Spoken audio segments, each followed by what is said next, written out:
Bismillahirrahmanirrahim. Assalamualaikum warahmatullahi wabarakatuh. Waalaikumsalam warahmatullahi Nama wabarakatuh. saya Nyang Sopyan, yang dulu ketika saya masih aktif di pergerakan negara Islam Indonesia dikenal dengan nama Sa'aduddin Al-Ghifari.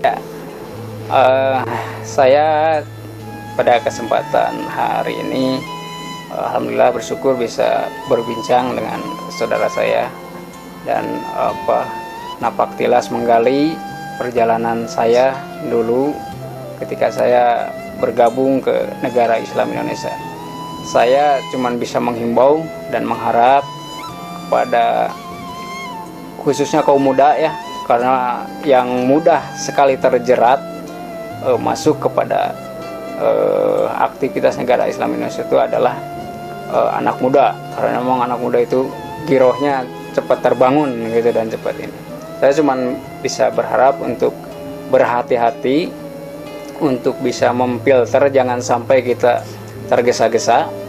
Pahami Bapak, karena yang saya alami bahwa pergerakan itu tidak lain hanya untuk memanfaatkan diri-diri kita untuk meraup keuntungan mereka-mereka yang di atas ya, dari segi finansial, dari segi apapun. Kita di bawah hanya menjadi pion-pion yang bekerja keras habis-habisan untuk mereka. Bahkan kita harus mengorbankan kerjaan, pendidikan, keluarga. Saya masih ingat anak pertama saya mulai dilahirkan sampai usia 4 tahun itu tidak ada di rumah. Itu harus terpaksa saya titipkan ke mertua, meskipun mertua pun sama sibuk, dan akhirnya anak itu tidak terurus. Bahkan yang luar biasanya, ke kitanya pun menjadi manusia yang tidak mempunyai perasaan. Bagaimana tidak, saya masih ingat anak saya yang usia itu waktu masih 2 tahun, dia itu kena penyakit gatal yang leher dari sini sampai sini itu menganga, terputus. Dititipkan di mertua itu karena memang mertua juga sibuk. Sampai-sampai mertua saya sampai bilang, ini anak mau digimanain?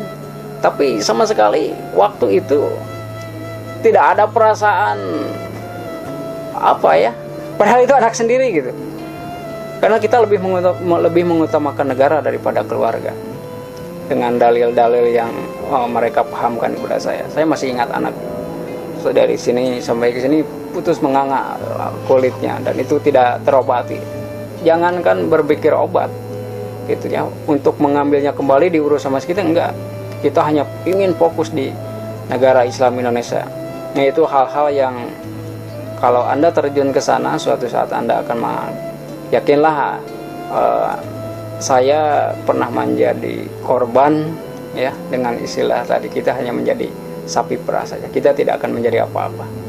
Dan saya yakin menuju kepada rahmat Allah itu tidak satu-satunya dengan bernegara Islam. Masih banyak jalan yang lebih beradab lah, saya yakin ya. Kita ikuti ulama-ulama yang betul-betul mengikuti sunnahnya, yang tidak mementingkan diri sendiri gitu kan, tapi lebih mementingkan semua, termasuk umat.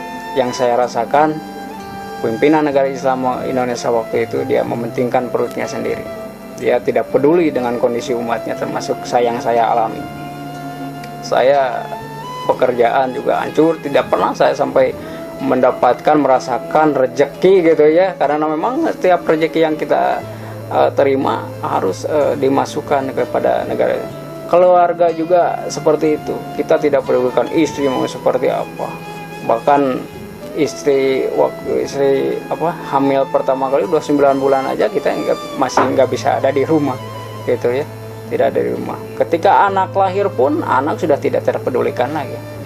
Ada suatu cerita teman saya luar biasa, waktu itu ada acara Muharram, anaknya sakit keras, lebih kepada sekarat lah, tapi tetap bahasa mereka, pilih anak, pilih negara. Akhirnya si Masul itu berangkat Muharramannya, datang ke sana, ke tempat, ada kabar anaknya meninggal. Coba dalam hal seperti itu kita berpikir positif saja. Apakah harus seperti itu? Kita untuk mencari ridho Allah itu ya, dengan mengorbankan kita kehilangan perasaan termasuk kepada anak sendiri. Anak sekarat sekalipun harus ditinggalkan demi negara. Itu adalah contoh-contoh kecil dan contoh hanya beberapa contoh, banyak contoh yang lain yang ketika kita masuk ke sana yang saya rasakan sekarang itu hanya penderitaan saja.